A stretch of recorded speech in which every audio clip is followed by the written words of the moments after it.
I would like to share with you today our philosophy. It's not anymore just, let's do microsurgery. What does this mean, let's do microsurgery? When you look at the first presentation, or the first time Jean-Alec presented this was in 1991, it was a completely different thought behind it. Today, microsurgical principles means something completely different than 25 years ago. This has changed. Looking at this picture, even doing a sulcal incision today, you need to understand what you are doing. The most important thing for a surgeon, in our opinion today, is that surgeons need to be biological thinking. If you don't do that, you miss a lot what you can really do today in surgery. A cut like this cuts the connective tissue attachment. The connective tissue attachment is part of the periodontium. And you have to be careful with this part. It's a very difficult, extremely important tissue. I always come up with this just easy example. You go out to the booths and look some videos about it, placing an implant in the aesthetic zone. And you will see 80% of the cases, the surgeon opens a flap, and the next thing what he's doing, he's going to use a curette and cleans the neighboring teeth and scales the neighboring teeth. Because we are good surgeons, we need to be very clean. You really know what he's doing in this moment? Think biologically. He does something completely against what is necessary. But everybody's doing it. He removes the connective tissue attachment on the level of the bone. What does happen after that? He's going to lose some bone. Everybody here in the room knows exactly and have heard it 100 times. The most important thing to have a papilla between an implant and a tooth is the periodontium of the neighboring tooth. And please don't say the bone of the neighboring tooth. It is the periodontium. And already this is an important issue which is underestimated. And you can see this on 80% of the videos. Just to let you know what we think you should think about.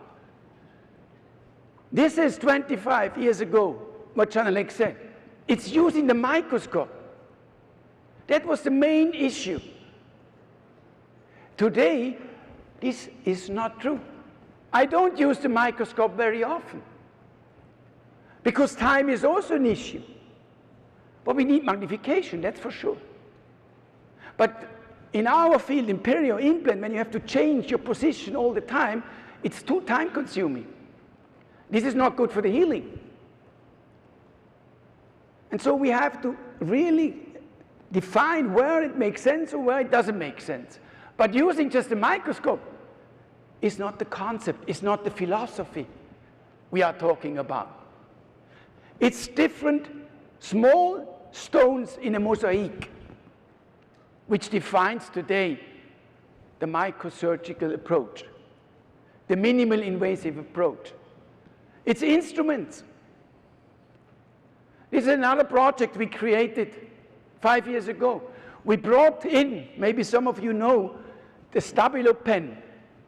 This is a pen which was created by a group of people in Europe that kids learn how to do handwriting, how to hold the pen.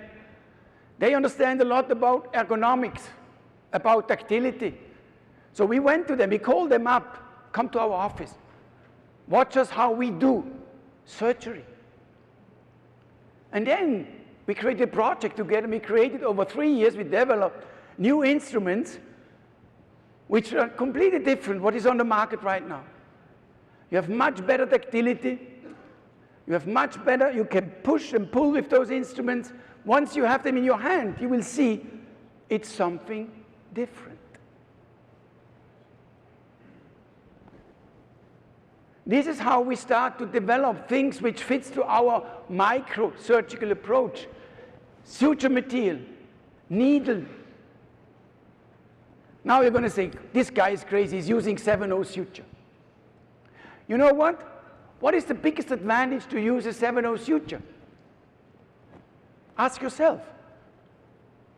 What do you think is the biggest advantage to use a 7/0 suture?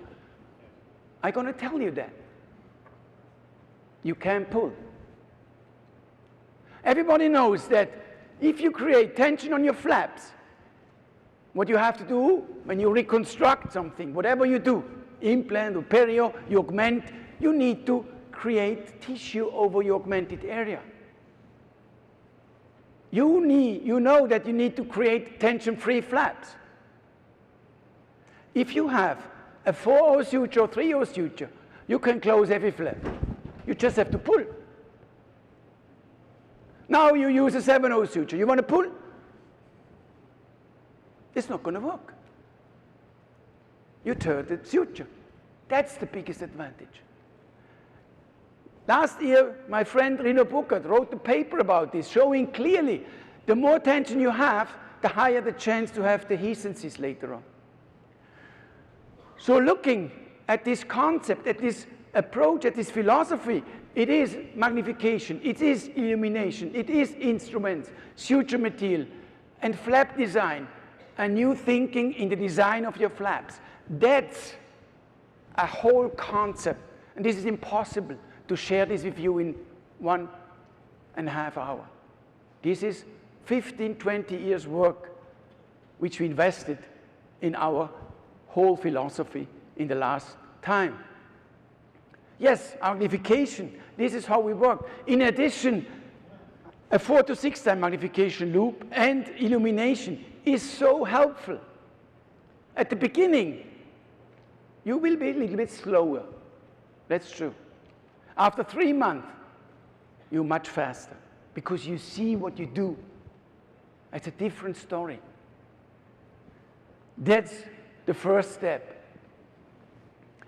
Do you think this is just a gimmick of us, of this group, this Munich group, of some guys in the world who are using these smaller instruments and smaller suture material? Now let's look back. Some of you may know guided tissue regeneration in the 90s. What was the average clinical attachment gain which was published in the mid-90s? What we were able to achieve? Some of you may know it's about 2 millimeters of clinical attachment gain. Where are we today? By using minimally invasive surgical techniques, what can we achieve today? What is the average clinical attachment gain? They published, the group, the Italian group, they published a clinical attachment gain of 5 millimeters. This is a big difference. By using microsurgical thinking, minimally invasive approaches, you change a lot. In addition, they published 100% primary closure. If somebody of you really thinks biologically, you know how important a healing per primary tension is. As we say, the healing in the deepness of a wound can only be perfect if you have a perfect superficial healing. That's what you need for having a great healing in the deepness. That's the only chance. The only thing we run for is always this healing per primary intention. In their study, they had 100% interproximally. Just think again, interproximally 100%. That's a different story. What about plastic reconstructive surgery? Perio, do we have data there? The minimally invasive approach is better. Yes, my friend Rino Burkhardt wrote a paper already 2005. I was involved in this project. On one side, we did a microsurgical approach. On the other side, a macrosurgical approach. And then we inject the patient. This is the patient had on both sides surgery. And then we inject the patient fluorescence marker into the vein, and then we could see the blood supply in the area in the surgical site. Here you see how it looked like in comparison. On the left side, you see the microsurgical approach. It's black. We injected it after half an hour, after 3 days, and after 7 days. And he could clearly show that by using the microsurgical, minimally invasive approach, you have a much better healing and a much better survival of the tissue. And he also could show this then at the end clinically. So we have already some evidence to support what we are doing. For me, for us, for our group, it is logical. It must happen. You can see healings you have never seen in the past. Normally when you do flaps, buccal and lingual and close and then interproximal, it looks like this. And then it heals over time. You all know that. This is not our goal. This must be changed today. One issue which we haven't discussed yet and we're going to discuss a lot in the future is the patient is not looking anymore just for quality of tissue. You will see in the future we're going to discuss quality of the tissue. And this makes it very difficult. Let's take an example. If you cover recession, we looked just if the recession is covered, if there is some pink tissue on it. That was the goal in the past. But the patient is not happy with this anymore. The quality of the tissue becomes more and more important. If you have a case like this, with a high smile line, and then you do a minimally invasive surgical covering of this recession, then you want that after the covering of the recession, there is no scar tissue. If you see scar tissue there, the patient is not happy. Even though you covered the recession and there is some pink tissue on it, but this is only quality. The quality becomes more and more important. When she smiles, she could show when there is scar tissue in between those teeth. It's the same when you do a pontic site development. If there is scar tissue in this area, the patient will not be happy anymore today. They are getting more critical and critical.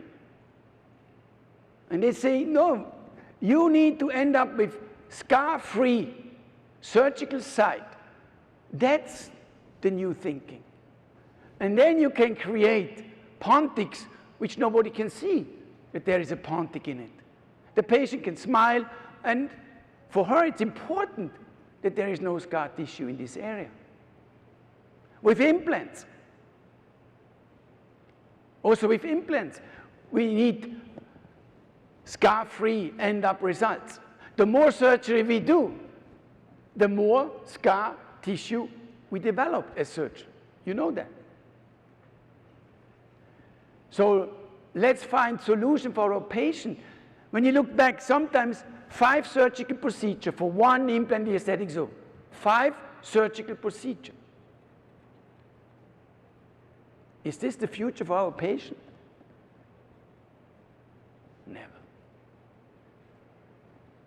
We need better solution. Here we had to extract both teeth because both of them had fracture because of the big posts they were placed. So we had to extract them. And here you see the situation. That's now interesting. You know, this is the interesting part. This is now 5 years later. 5 years after extraction and implant placement. This is going to be what we have to look at in the future. It's not about 2 or 3 years. This is ridiculous.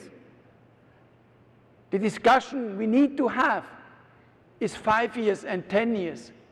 At the moment we discuss most of the time when it comes to implant dentistry about 1 and 2 years, maybe a 3-year follow-up. Come on, forget it. This is ridiculous.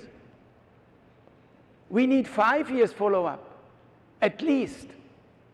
Then we have concepts which work. When you look at this case horizontally, you see no loss of attachment, no loss of volume, not at all, within 5 years. This is important for her. Look at her smile. And you see no scar tissue. Not at all. The quality is good, the quantity is good. This must be our goal in the future. And this means you have to change your concepts.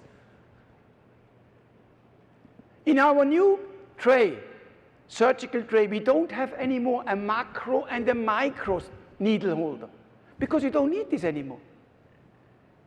It's over. Implant and periosurgery of the future, everybody's going to use smaller instruments. I guarantee you that.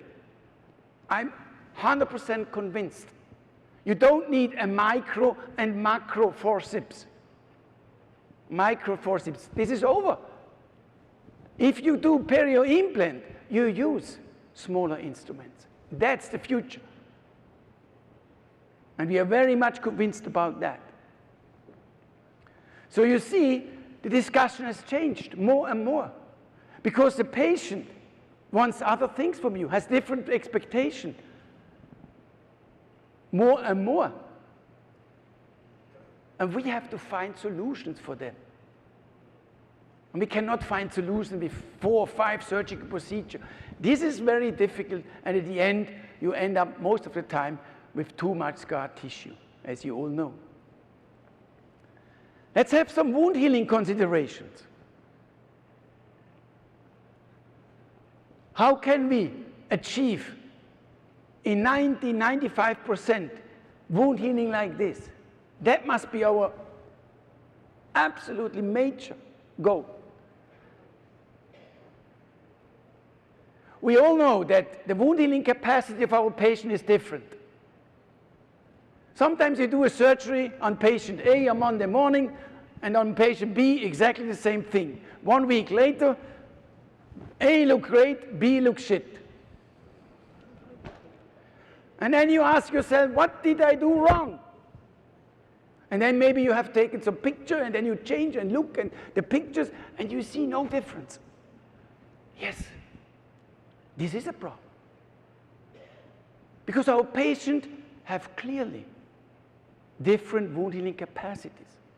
And you can, till today, not evaluate this wound healing capacity yet. This would be great, but we cannot. But this means, what does this mean? What conclusion do you take out of this experience? The conclusion is, I need to create flaps, surgical approaches, where I do not count so much on the wound healing capacity of the patient. That's the conclusion you have to take. That was our conclusion we took for us 10, 15 years ago. So now let's change. Let's look at other approaches. And this may help us to achieve this more predictable. It's all about predictability, specifically when it comes to aesthetic forced reconstructive surgical procedure. You need predictability. And when you look at the factors which influence the healing, yes, on one side you have systemic factors, which you cannot influence so much. Don't do reconstructive surgical procedure on a smoker. That's a clear statement in our office. We don't do that, because there you're going to have problems for sure. Sometimes it works out, yes. If they tell you, I'm going to stop 2 weeks before, forget it. It's ridiculous. They have to stop for 1 year. Then you have the same potential. But be careful on those patients. But on the other side, when it comes to the local factor, there you have a lot of influence.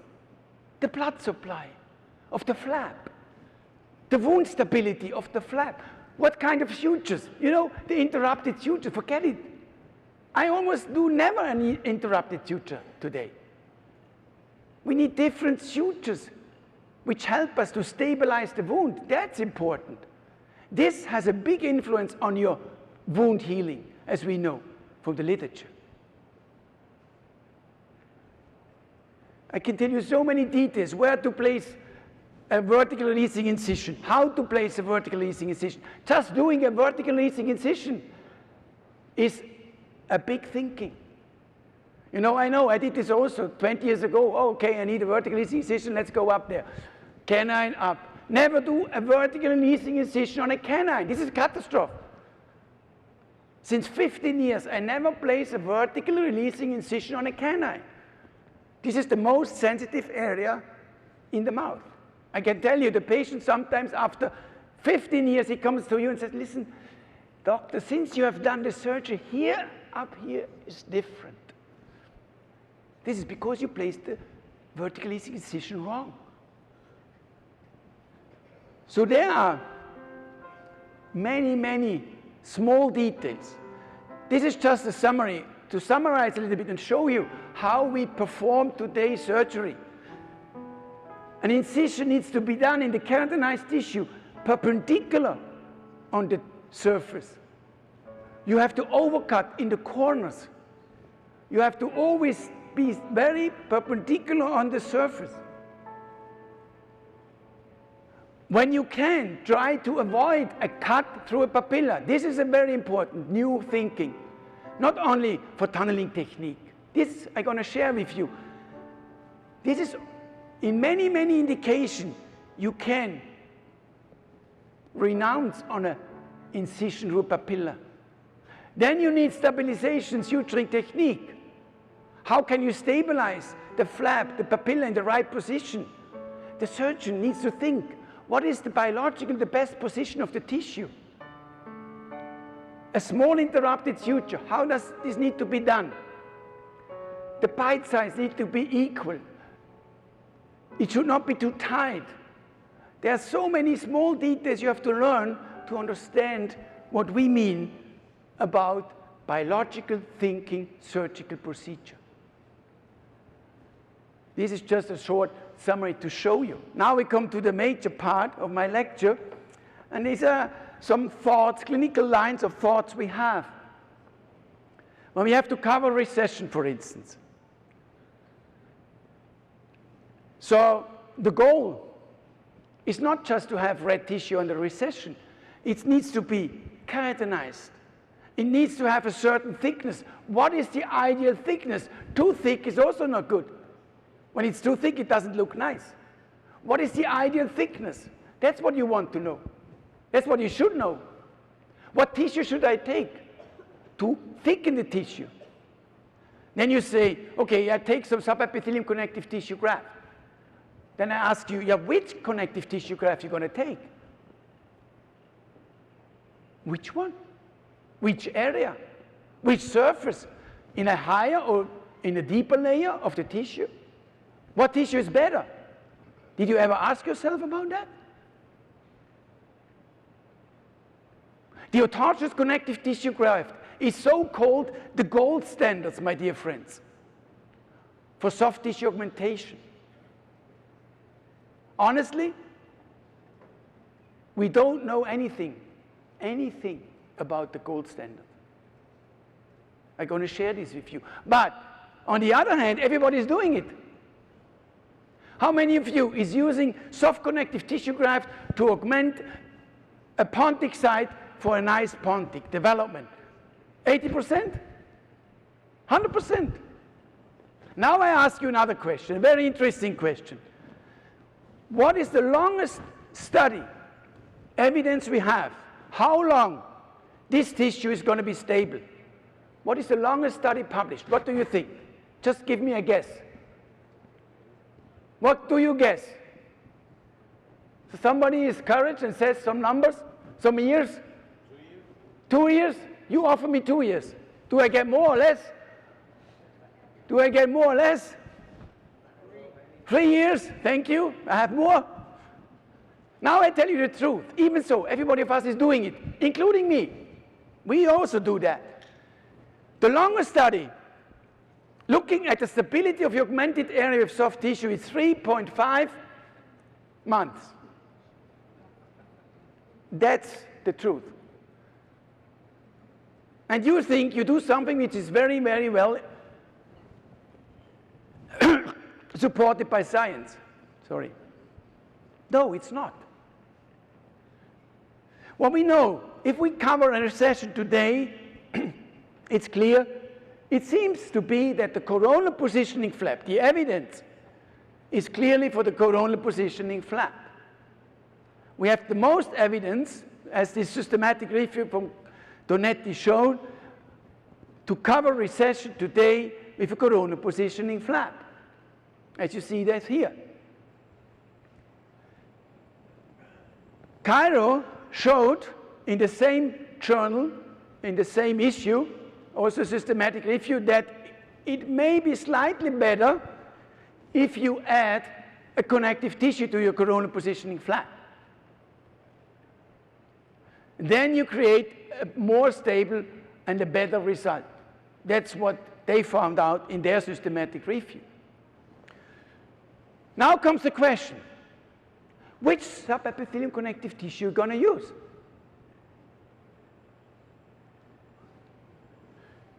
We wrote a paper, we were also involved in this European Federation of Periodontology group, evaluating these new approaches and publishing in 2014. Here's my partner here.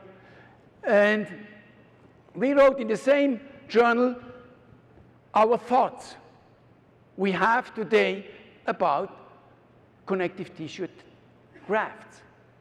And you will be surprised. What we know already, we know so much, but our experience sometimes is horrible. Look at this. There are so many different sides you can harvest. You know that. You can harvest on the palatal side anteriorly, subepithelium. You can harvest posteriorly with the trapdoor technique, subepithelium. You can harvest superficial, a free gingival graft, and remove the epithelium, like Zucchelli described it. Or you can harvest tuberositas, tissue. You see all of them here on this slide. This is subepithelium connective tissue graft from the anterior area, from the palatal side.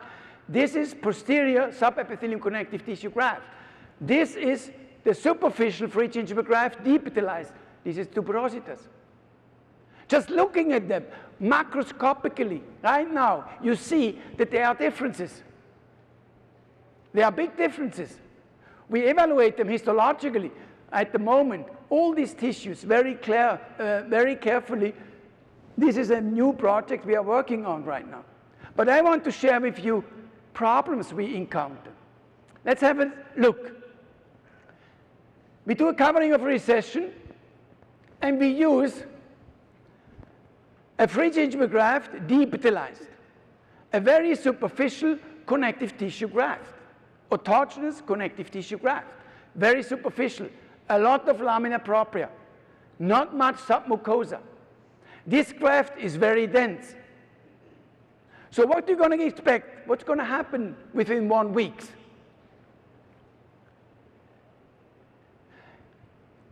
This is going to happen. You get necrosis.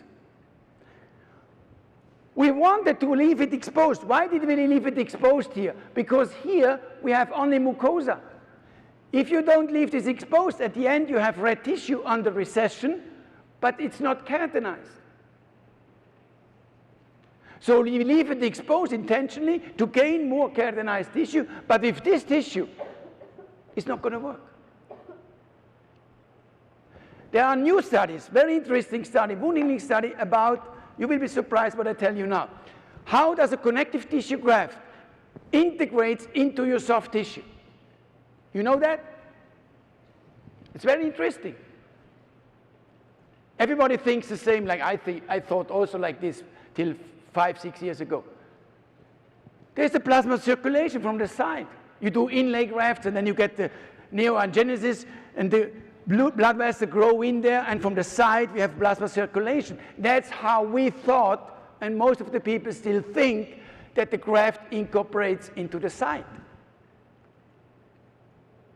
That's not true. That's only half of the truth. Mother Nature is much cleverer, and we know this since 5 years. There's a group who looked at this, and they found out that Mother Nature docks to the old vessel system of your connective tissue graft. Now I ask you, which connective tissue graft has more vessel in it the subepithelium from the submucosa or the very superficial one. It's logical. The subepithelium connective tissue graft has more vessel in it and therefore heals much better into the tissue. This we know now. So we have, in the future, we need to define where, in which indication, we're going to use which graft. Which orthodontist graft is ideal? This is not ideal for this indication. This was wrong. This was what we know. Now let's be clever. Let's be very clever. Because we know now this problem, so we did the same thing. Now you see what's going to happen. But this time we were clever enough. We used the same graft, very superficial graft, but we covered it completely. Clever, huh? Now it will survive. Logical. 6 months later. A disaster. The recession is covered, but it looks like, I don't want to say the word. This looks like the old P.D. Miller grafts we have done in the 80s. Exactly this. But why do we cover recession? We cover recession only of one reason. 99% you cover recession because of aesthetics. And this is not aesthetics. The graft went through the mucosa, destroyed the mucosa, completely the epithelium, and now we have a disaster. In this case, you can never solve this problem anymore. So we need solution for this. We cannot use this graft for this indication. This is dangerous. Or we're going to think. How would you think? Now I give you a tip. This is a tip. This is a hypothesis. This is not proven yet, but I give you this tip. If you're going to use a free gingival graft, depithelialized as a subepithelium connective tissue graft, then make sure that you know on which side you remove the epithelium, and then place this part against the bone. Therefore, you have the superficial part against the bone and the less aggressive cells against the flap. Since we are doing this like this, we don't have this problem anymore. That is a tip, this is a hypothesis, this is not proven yet, okay? Sometimes you can learn from internal evidence, as it's called, and that's our internal evidence, is our experience. Just as a tip, if you want to do that, be careful. Remember where you had removed the epithelium. So this you don't want. And this is shown. We know already that when you take connective tissue from the deeper part, then it has no influence on the epithelium of the mucosa. This was published already in 1988. You see, sometimes you have to go back in the literature and find some very good literature which was done already, which supports what we can see today in our clinical experience. So in the deepness, we don't have this aggressive tissue, and that's why we turn it around today, or in certain indications, we only use subepithelium connective tissue grafts. So now let's discuss the coronal positioning flap, which is at the moment the most common procedure we use to cover recession. And he, to Kelly, who is more or less the father of this technique and of the evidence which was created, he came up finally after 5 years. When we started to present these failures we had, like I just did it to you, that was 2014. In 2012, we started to show these cases on the lectures, to warn the people not to do it, to think, to be careful, because these are really disasters you create. And then he published a paper 2014, at the end of 2014, where he also had problems. Before that, he never had problems. We need honesty in our business, my dear friends. Honesty. When it doesn't work, we have to say it. You learn the most out of our failures, or out of the failures of crazy guys around the world, for sure. I learn the most out of my failures, believe me. When I have a failure, I go and check it. I think, I look at it, biological. And then most of the time, not always, but most of the time, I find a solution in a team approach. Also here, when you take it from the tuberositas, it was published that sometimes it can come to very aggressive hyperplastic tissue when you use this tissue. So when we cover now this recession with a coronal positioning flap, and we use, as we should, what the external evidence shows, a connective tissue graft, we would use in this indication a subepithelium connective tissue graft. The subepithelium connective tissue has a better integration feature, capacity, as we know today from the literature. This is already supported by the literature. This is what we know. If we leave some tissue exposed, you need to take subepithelium connective tissue graft. Like you all know, alloderm, if you use alloderm, you have to cover it completely. If you leave it exposed, it is the same like the free gingival graft depithelialized. If you use that, you need to cover it completely. Otherwise, you're going to have necrosis. You fix it, stabilize it. That's important. You need to work very, very precise, specifically in the keratinized tissue. Here you have to emphasize your surgical skill. If what you are doing in the mucosa is not so important, but what you do in the keratinized tissue is very, very, very important. If you don't do a perfect adaptation in this area, you count afterwards on the wound healing capacity of your patient. Easy. So the tissue we use has different function. It's thickening the tissue, it's anchoring our coronal positioning flap, it protects the surface, and it creates sometimes creeping. It's a lot of function. So Kelly uses the graft to anchor the flap.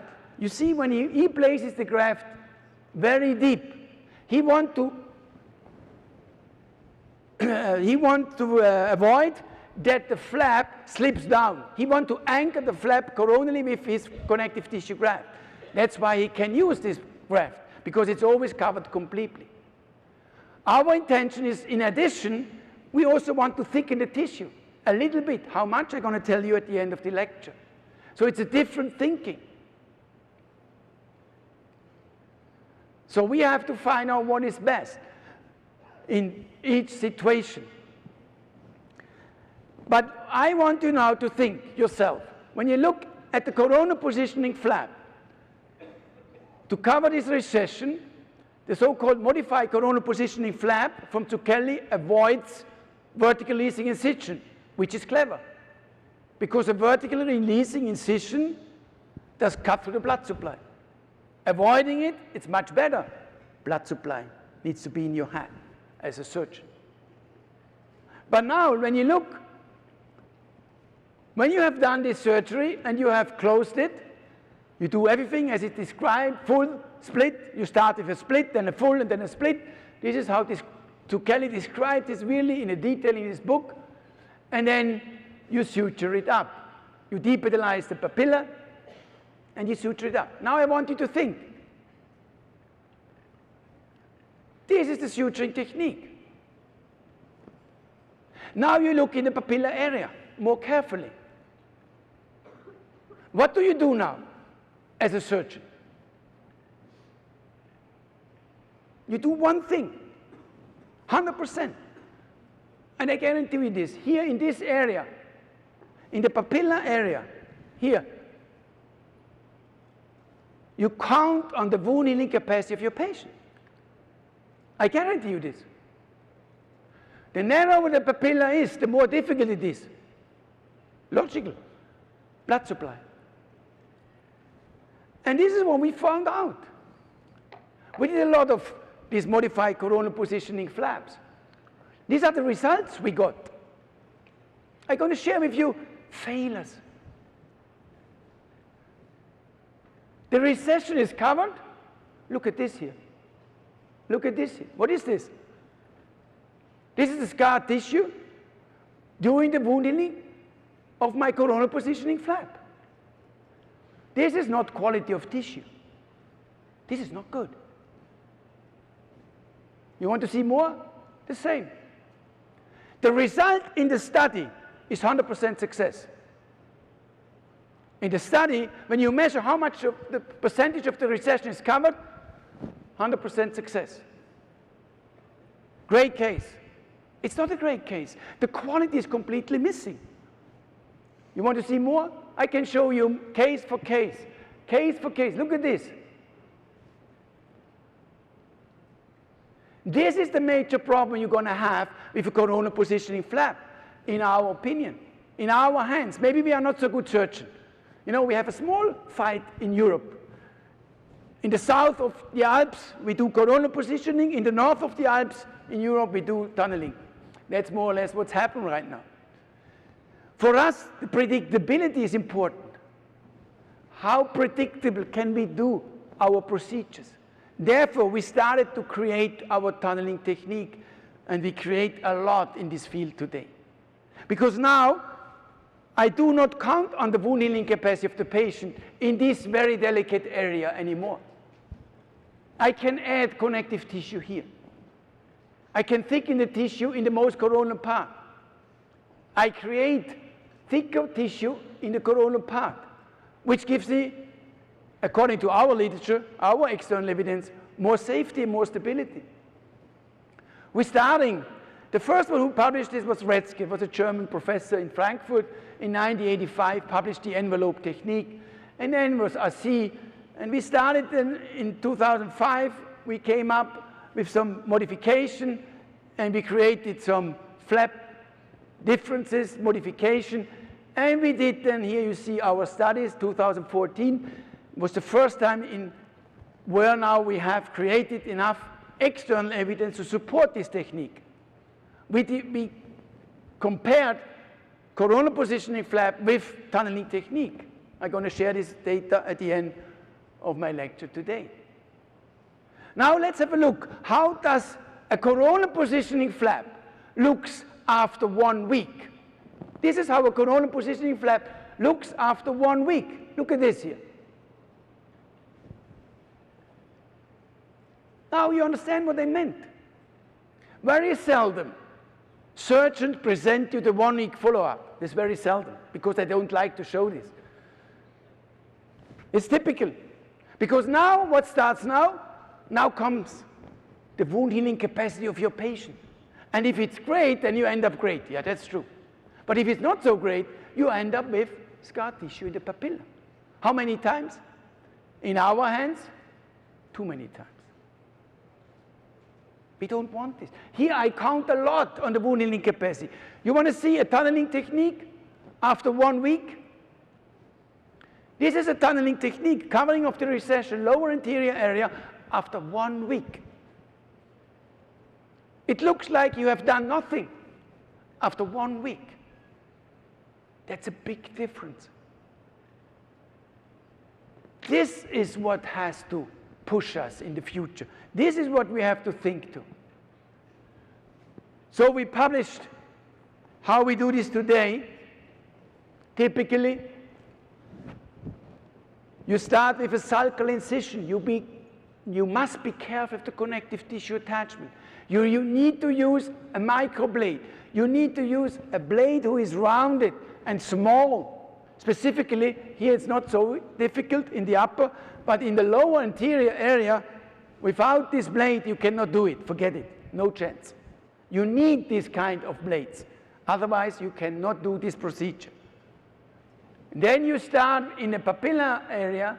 After splitting here, you start full, and full till the mucogingival junction, and from the mucogingival junction, then you go and you split over the mucogingival junction. This creates mobility in your flap. How do you split? You split superficial. Don't go too close if you're splitting to the bone. There are different ways to create mobility in your flaps, and different opinion leaders use different designs. That's clear. Some of them say go close to the bone, some of them say go very superficial, and some of them say go both. Some do both, superficial and in the deepness. We don't do that. We go only superficial. This is more gentle to the tissue. The closer you go to the bone, the more nerves you're going to cut. And you create more sensitivity problems with your patient. Then you go and create helping suture, and then you bring the connective tissue in there. And now you need a stabilized suturing technique. You need to stabilize the tissue coronally. This is now subepithelium connective tissue graft, which integrates very well in the tissue, as we discussed. This will survive. This now, look, apically of the recession, I have no keratinized tissue. Now I want to gain keratinized tissue, so I want to have this situation. After 1 week, this survives. Already after 1 week, it looks great. And then, after 6 months, why should you see a scar tissue? I didn't cut to the papilla. So you cannot see any scar tissue anymore. That's what we have to look for. And this is important for some patients. For some patients, when they smile, they don't want to show scar tissue in this area. For them, it's very important that you end up with a predictable aesthetic outcome.